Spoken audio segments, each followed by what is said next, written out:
প্রিয় দর্শক, আসসালামু আলাইকুম। কাছে এবং দূরে যে যেখান থেকে আমার এই ভিডিওটা দেখছেন, আশা করছি সবাই সুস্থ আছেন এবং ভালো আছেন। আজ আপনাদের সাথে শেয়ার করব বেগুন টমেটোর একটা ভর্তা রেসিপি, যেটা আপনারা সকালে গরম ভাত কিংবা রুটি পরোটার সাথেও খেতে পারেন, আবার দুপুর কিংবা রাতেও এটা গরম ভাতের সঙ্গে পরিবেশন করতে পারেন। এটা খুবই মজার একটা ভর্তা। আশা করছি আজকের এই রেসিপিটা আপনাদেরও পছন্দ হবে। তাহলে চলুন দেখে নিই আমার আজকের রেসিপি। টমেটো বেগুন ভর্তার জন্য আমি এখানে বেগুন নিয়েছি 2টা। এখন এই বেগুনটাকে আমি একটু চাক চাক করে কেটে নিচ্ছি।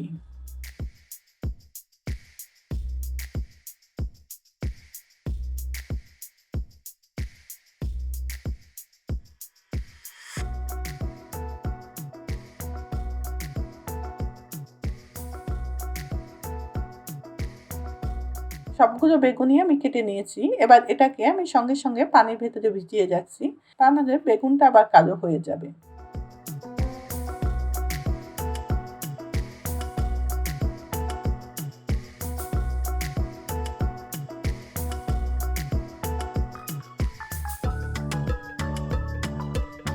বেগুনটাকে খুব ভালো করে ধুয়ে আমি অন্য একটা পাত্রে উঠিয়ে নিচ্ছি।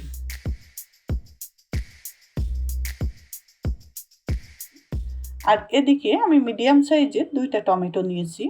এবার এই টমেটোটাকে আমি মাঝখান থেকে একটু কেটে নিচ্ছি।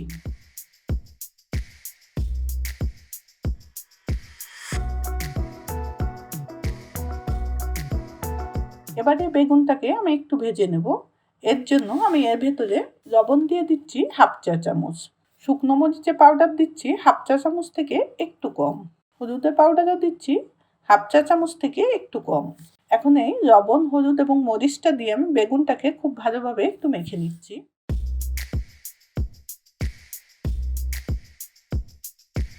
হাত দিয়ে বা ঘষে ঘষে প্রতিটা বেগুনের গায়ে মশলাটা মাখিয়ে নিতে হবে। এখন এই বেগুনটাকে আমি 10 মিনিটের জন্য রেস্টে রেখে দিচ্ছি। তবে যদি হাতে সময় একদমই না থাকে, তাহলে কিন্তু সঙ্গে সঙ্গে আপনার বেগুনটা ভেজে নিতে পারবেন। বেগুনটা ভাজার জন্য আমি একটা প্যান খুব ভালোভাবে গরম করে নিয়েছি। এখন এর ভেতরে আমি 2 টেবিল চামচ সয়াবিন তেল দিয়ে দিচ্ছি। তেলটাকেও আমি মিডিয়াম গরম করে নেব। বেগুনটা ভাজার সময় প্রথমেই যদি গ্যাসটা কম রাখেন বা হালকা গরম তেলের ভেতরে বেগুনটা ছাড়া হয়, তাহলে কিন্তু ওই বেগুনটাও অনেকটা তেল সোক করে নেবে। বেগুনটা যখন ভাজা শেষ হবে, তখন বেগুনটা উঠানোর পরে দেখবেন বেগুন থেকে আবারও সেই তেলটা ছেড়ে দিবে। আর তেলটা যদি মিডিয়াম গরম করে গ্যাসটাও মিডিয়ামে রেখে 2 মিনিট বেগুনটা ভেজে নেওয়া হয়, তাহলে কিন্তু সেই বেগুনটা অতটা তেল সোক করে নেয় না। তো বেগুনগুলো দিয়ে আমি সঙ্গে সঙ্গে একটু উল্টে পাল্টে চারিপাশে একটু তেলটা মাখিয়ে নিচ্ছি। এবার একটা ঢাকনা দিয়ে আমি এটা ঢেকে দিচ্ছি এবং অপেক্ষা করছি 3 মিনিট। 3 মিনিট পর আমি ফিরে এসেছি। এবার আমি বেগুনটাকে উল্টে দিচ্ছি। এই পর্যায়ে আমি গ্যাসে কোনো পরিবর্তন করব না। আমি আরও 2 মিনিট অপর পাশটা ভেজে তারপর গ্যাসটা একটু কম করে দেব। এতে করে বেগুনের ভেতরটা খুব দ্রুত সিদ্ধ হবে।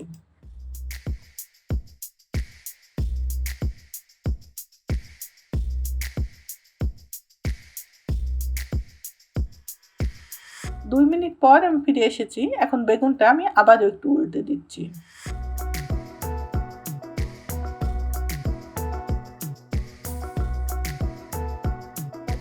আবারও ঢাকনা দিয়ে ঢেকে দিচ্ছি এবং গ্যাসটা এবার মিডিয়ামের থেকে একটু কম রেখে আমি বেগুনটা সম্পূর্ণ সিদ্ধ হয়ে আসা পর্যন্ত ভেজে নিচ্ছি। আমি উল্টে পাল্টে 2 পাশই খুব সুন্দরভাবে ভেজে নিয়েছি এবং বেগুনের ভেতর পর্যন্তও কিন্তু খুব সুন্দরভাবে সিদ্ধ হয়ে গিয়েছে। এবার এটা আমি উঠিয়ে নিচ্ছি। এখন এই একইভাবে আমি বাকি বেগুনটাও ভেজে নিচ্ছি।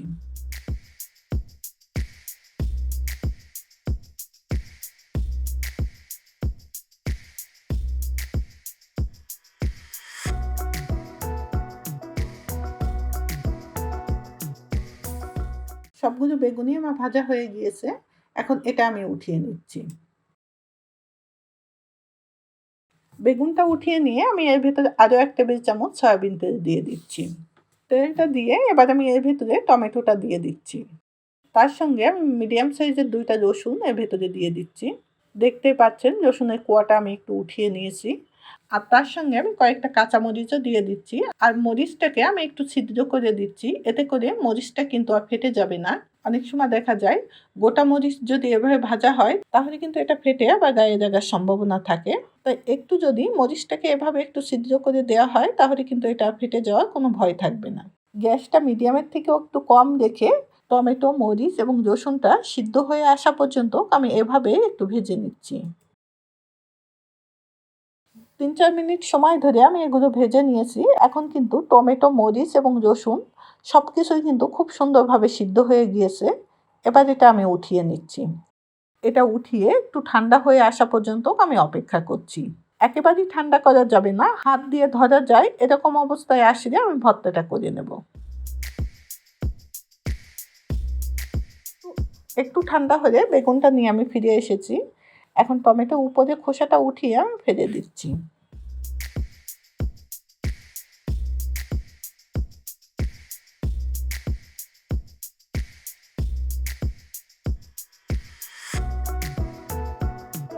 প্রথমে মরিচ এবং রসুনের ভিতরে আমি সামান্য একটু লবণ দিয়ে এটাকে খুব ভালোভাবে একটু চটকে নিয়েছি। আর লবণটা একটু বুঝে শুনে ব্যবহার করবেন, কারণ বেগুন ভাজার সময় কিন্তু আমরা যথেষ্ট পরিমাণ লবণ দিয়েছি। তাই এই পর্যায়ে একটু কম লবণ ব্যবহার করবেন। পরবর্তীতে যদি মনে হয় লবণের পরিমাণ কম আছে তাহলে আপনার শেষের দিকে আরও একটু লবণ দিয়ে নিতে পারবেন। মরিচ এবং রসুনটা খুব ভালোভাবে মেখে নিয়েছি। এবার এর ভেতরে আমি মিডিয়াম সাইজের একটা পেঁয়াজ কুচি দিয়ে দিচ্ছি। পেঁয়াজটা দিয়ে এটাও আমি একটু মেখে নিচ্ছি।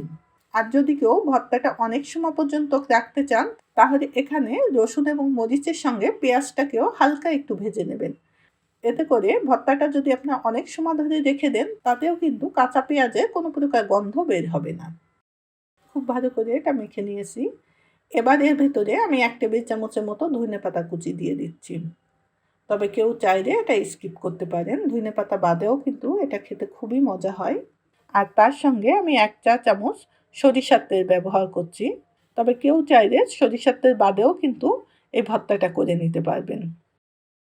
আলতো হাতে বেগুনের সঙ্গে সরিষার তেল এবং ধনেপাতাটা একটু মিশিয়ে নিলাম।